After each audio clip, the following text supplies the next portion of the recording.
Hi guys, my name is Tony and welcome back to my channel.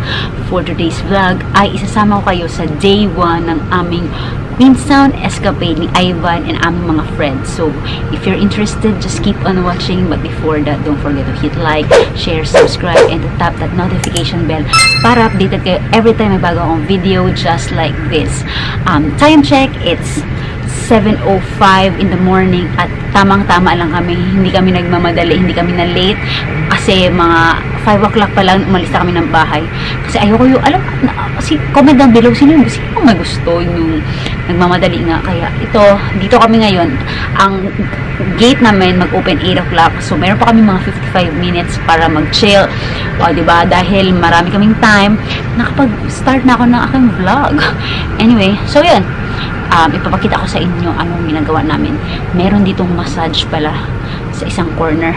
Gusto nyo subukan natin? Tara, subukan natin si Ivan kasi subukan niya na. Say hi lang ga. Mag-duty ko? Bakit mag-duty ka? Tinatawagan niya ako mag-duty. Mag-pick up ako ng siya. Ay, naku, pag sure. So, Ron, dito siya ngayon sa Enjoy, I Relax. Chilling like a boss. Yes.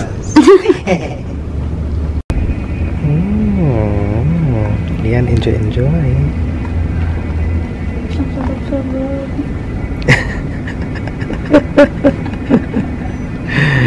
Perfect relaxing, no?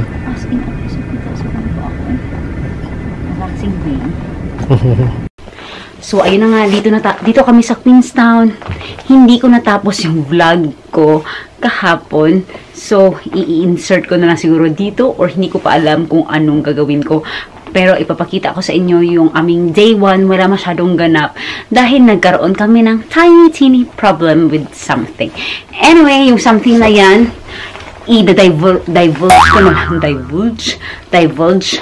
O sasabihin ko na lang, ano bang pinagsasabi ko? Sasabihin ko na lang yan doon sa aking vlog. Anyway, ayun, time check, it's 6:30 or I think almost 7. Pero nagre-ready. Tara, check natin ang ibang group. Hindi pa rin ako makasasya. Yung mga resibo, tapos mag-complain ka na. Ayan, dito tayo ngayon sa room ni Camila and ni Ran. Ayan sila, oh. So busy pa. Ayan, busy pa sila. Naghanap ng tubig. Ayan. And ang boys naman ay nagpapack na ng snowboard sa taas ng car. Ayan. Pinakita mo. I'll show it to you later. So Camila's poofing proof.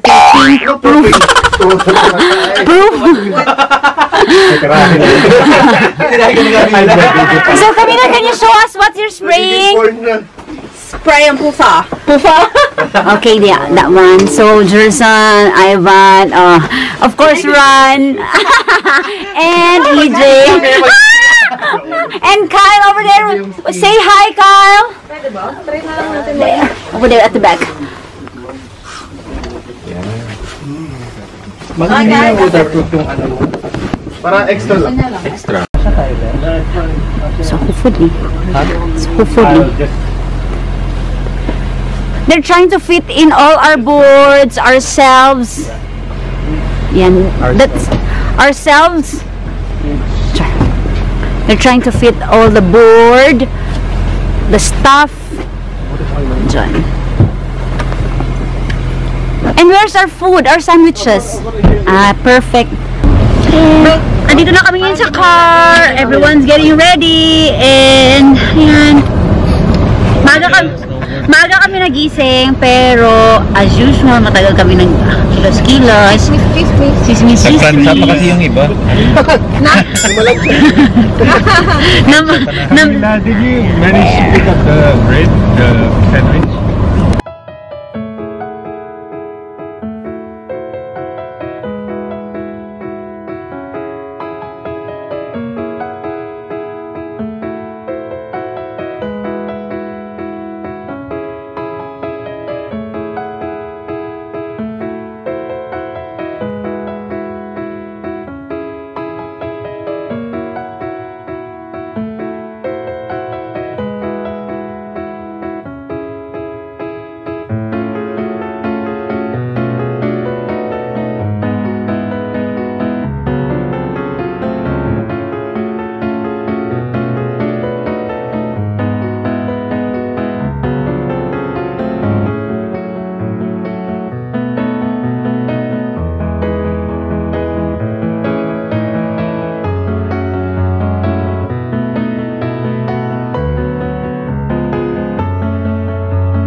nasa Coronet Peak na kami and nandito kami ngayon sa car park. From our accommodation, meron kasi kaming van rental. Ayan sa likod. So from our accommodation to Coronet Peak, mga 20 minutes drive or 20-25 minutes drive, and ipapakita ko sa inyo ang view. Dito na kami sa car park. Car park. Sabihin mo, you don't recommend the car rental. Camila has something to say. We don't recommend this car rental place. What's the car rental?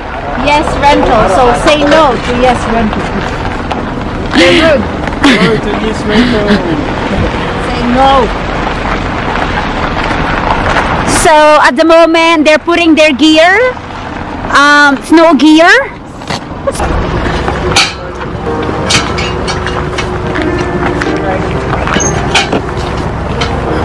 Langga. Langga.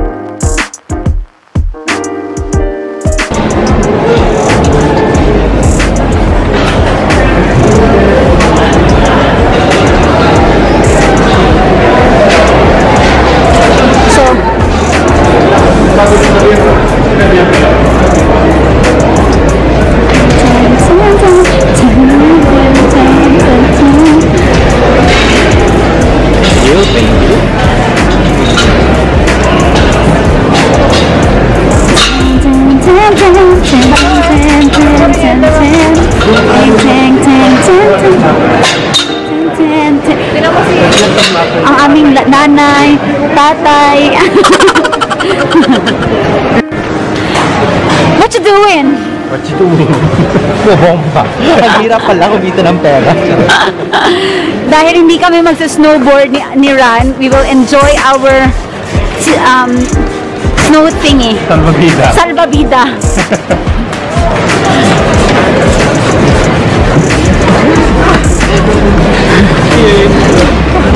Maybe we can ask later, like, what status of rentals for the other days coming.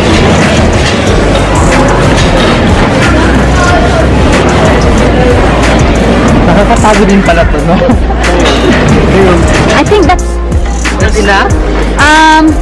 yeah, it's not. Huwag masyadong ano diba? Oh, sige pa. It needs more. You needs more. Yeah, more. Let's bring the bomba just to reinflate in case of emergency. Okay.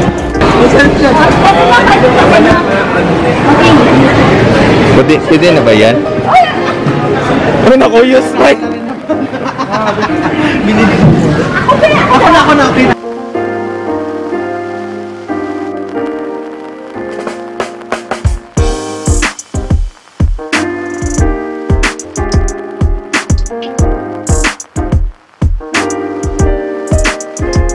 Ayun na siya. Do your test run, Kyle. Wow!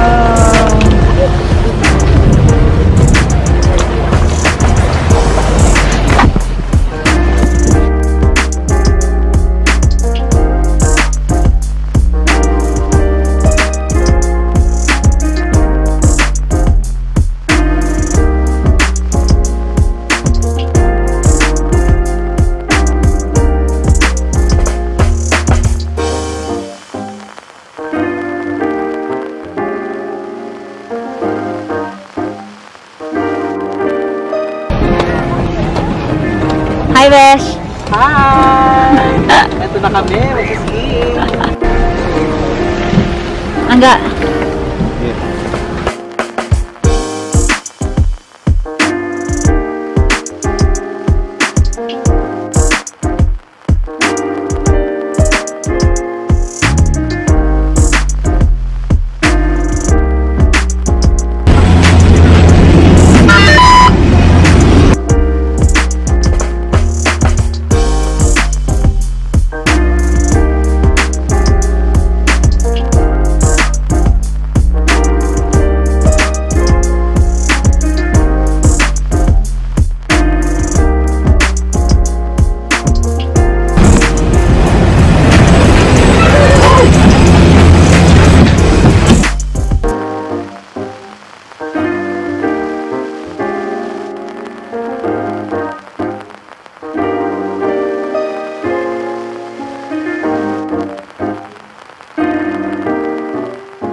Ay, maganda. top ng Coronet Express.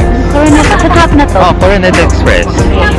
So, nag-gondola pass kami. Yun doon. So iba-iba siya. Bale, dahil hindi kami nag-skinny run or nag-snowboard, nag-gondola pass na lang kami. Ayan, tapos sinundo na lang kami nila dito. Ayan. Ayan, tapos now, nag-pictorial time na. Brand's here, EJ's over there. Ayan. Over there. And dito, yung snow, kasi medyo matigas siya. Kaya hindi matigas pala siya. Ito Nag-ice na yan. Yung maging madulas. Madulas siya. Okay, so ayan. Sobrang ganda, so worth it. Yun yung peak. So and so our goal is to go to the peak. Peak pa talaga, so I'll show it to you.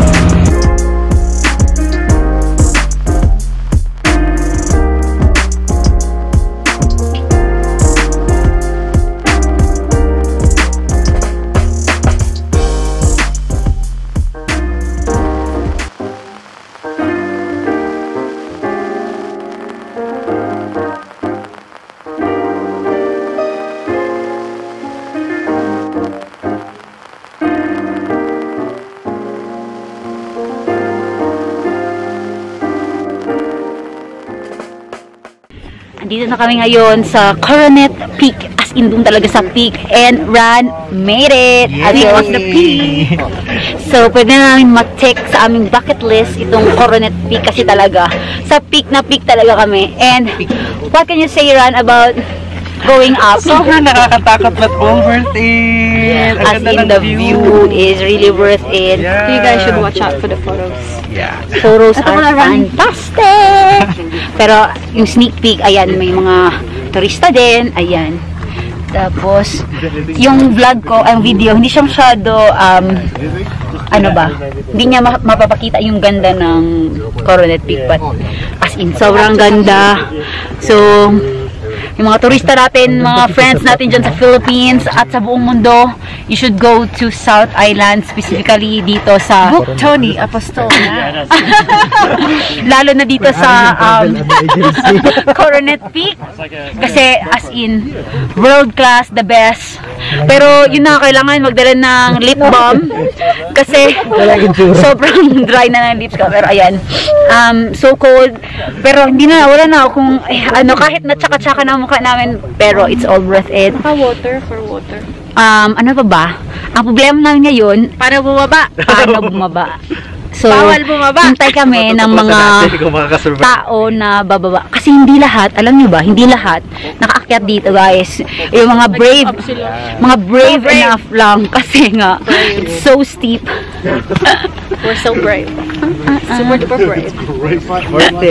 Worth it. So, go to Coronet Peak dito sa taas at promise, hindi kayo magsisisi.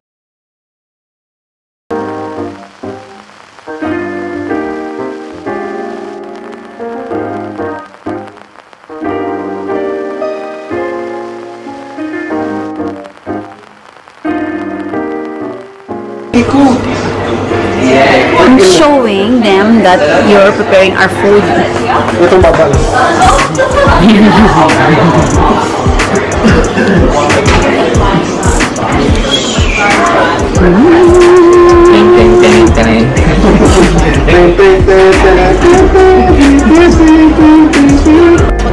Dito na kami ngayon sa bahay, nagluto na ng food. Aming accommodation pala. Hindi namin bahay to. Accommodation. Salamat sa aming cook na si EJ and ang kanyang sous chef. Tapos, ayan, syempre yung mga marites dyan. Marites at palamunin. Mga palamunin. Ayan. And what's for dinner, guys? Dinner? Wala kang dinner. For dinner, kay ribs and rice. At saka may stir fry. Stir fry ng ginger garlic. Ayan, Chicken, very nice. CFC. Sige, let's have a closer look. Kaya pa ng Pilipino. That's the real. naman yung ito. Ano nilagay? Ano yung next time? Asin ito namin, tapos may asin ka na asin. Thank you sa aming sponsor, Chor Long. Behind the Kenneman. Buchanan Asahi Dry. Ayun na guys, dito na kami ni Ivan sa aming kwarto. It has been a long day. Meron na namang kumakain dito. Oh. Ayan. Tornadoes by Ita. So, it has been a long day. How was your day, Langga? Did you enjoy our activity for today? Yeah. Worth it, worth it. It's really worth it. So, ako naman, yeah, kaya hindi ako nag-snowboard or ski. It was really worth it. Lalo na yung pag-akyat namin ng peak. It's really nice. At I think, dito ko na rin tatapusin ang vlog na to. Magpapahinga na kami kasi tomorrow is another day. I hope hindi siya ulan or chill lang. Sunny pa rin ang weather. Tapos, kasi may forecast na mag-snow daw. Snow! It means kung mag-snow, maglagay kami ng snow train and ako hindi ako marunong. Anyway, we'll see. I hope nag-enjoy kayo sa vlog na ito and I'll see you sa aking next vlog. Next one. Bye-bye! Bye.